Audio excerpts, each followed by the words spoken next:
ጥያቄ 1 እግዚአብሔር አምላክ በመጀመሪያው ቀን ወይም ደግሞ በዕለተ እሁድ ከፈጠራቸው ፍጥረታት መካከል የሚገኙት የትኞቹ ናቸው?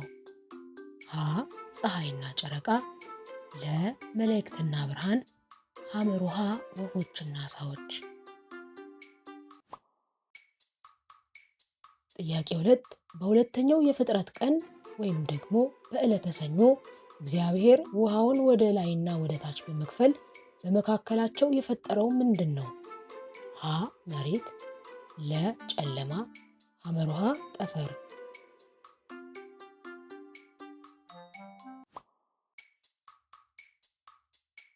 ጥያቄ 3 ማክሰኞ ወይም በሶስተኛው ቀን እግዚአብሔር ደረቅ መሬትን ከገለጠ በኋላ ከምድር ላይ የበቀሉት ፍጥረታት እነማን ናቸው?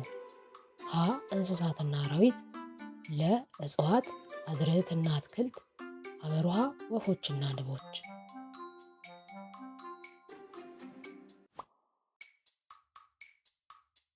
ረቡዕ ወይም ደግሞ በአራተኛው ቀን እግዚአብሔር ቀንና ሌሊትን እንዲለዩ በሰማይ ጠፈር ያኖራቸው ታላላቅ ብርሃናት የትኞቹ ናቸው?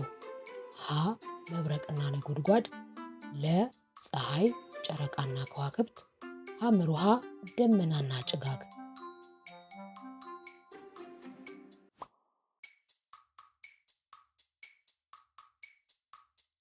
ጥያቄ 5 ሐሙስ በአምስተኛው ቀን እግዚአብሔር ከውሃ ውስጥ ያስገኛቸው ፍጥረታት እነማን ናቸው?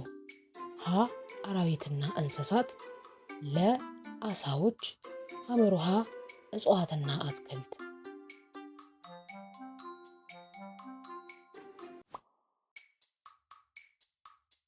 ጥያቄ 6 እግዚአብሔር አምላክ ሌሎችን ፍጥረታት በሙሉ በማሰብና በመናገር ሲፈጥር ሰውን ወይም ደግሞ አዳምን ግን እንዴት ፈጠረው? ሀ በመናገር ብቻ፣ ለ በቅዱሳን እጆቹ አፈር አበጃጅቶና የሕይወት እስትንፋስ እፍ ብሎበት፣ ሐመሩሃ ከውሃ ውስጥ እንዲወጣ አድርጎ።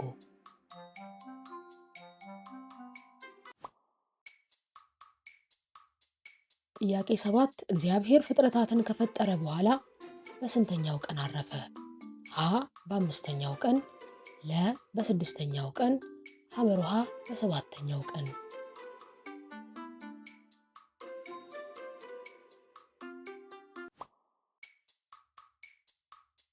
ጥያቄ 8 እግዚአብሔር ያረፈበት ቀን ምን ተባለ?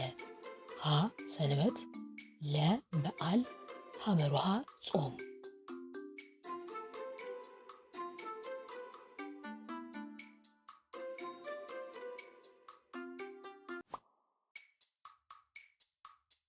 ጥያቄ 9 እግዚአብሔር ለአዳም ከየትኛው ዛፍ እንዳይበላ ትእዛዝን ሰጠው?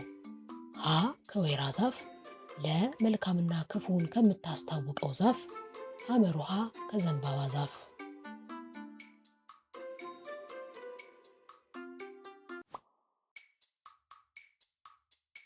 ጥያቄ 10 ለእንስሳት ስም ያወጣላቸው ማን ነበር? ሀ እግዚአብሔር፣ ለ ሔዋን፣ ሐመሩሃ አዳም።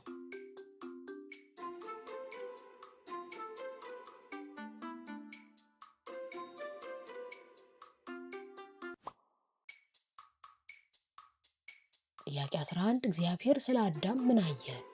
ሀ ድካሙን፣ ለ ብቻውን መሆኑን፣ ሐመሩሃ ረሃብተኝነቱን።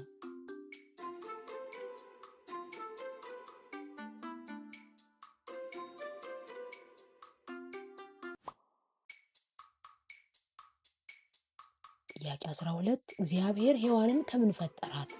ሀ ከመሬት አፈር፣ ለ ከአዳም አጥንት፣ ሐመሩሃ ከዛፍ ቅርንጫፍ።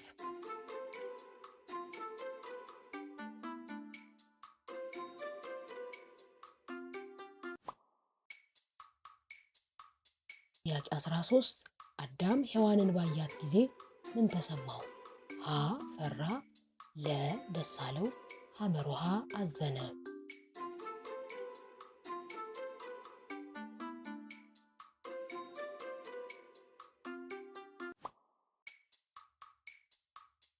ጥያቄ 14 አዳም ሔዋንን ካያት በኋላ ምን ብሎ ጠራት?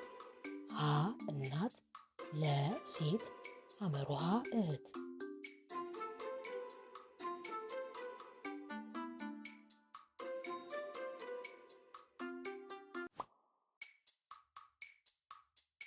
ጥያቄ 15 ሔዋንን ያታለላት የትኛው እንስሳ ነው? ሀ አንበሳ፣ ለ እባብ፣ ሐመሩሃ ወፍ።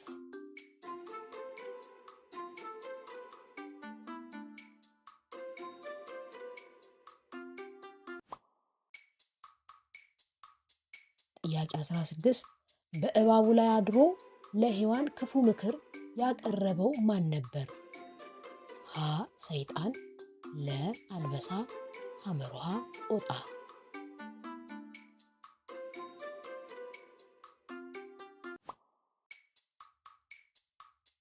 ጥያቄ 17 ሔዋን ዛፉን ስትመለከተው ምን ሆኖ ታያት? ሀ መጥፎ፣ ለ ለመብላት ያማረ፣ ሐመሩሃ መራራ።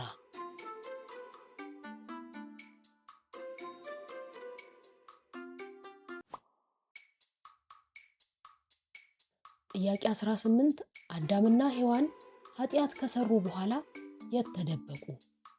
ሀ በዋሻ ውስጥ፣ ለ በገነት ጫካዎች፣ ሐመሩሃ በተራራ ላይ።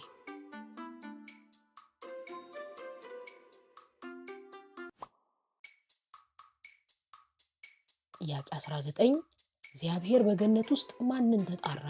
ሀ ሔዋንን፣ ለ አዳምን፣ ሐመሩሃ እባቡን።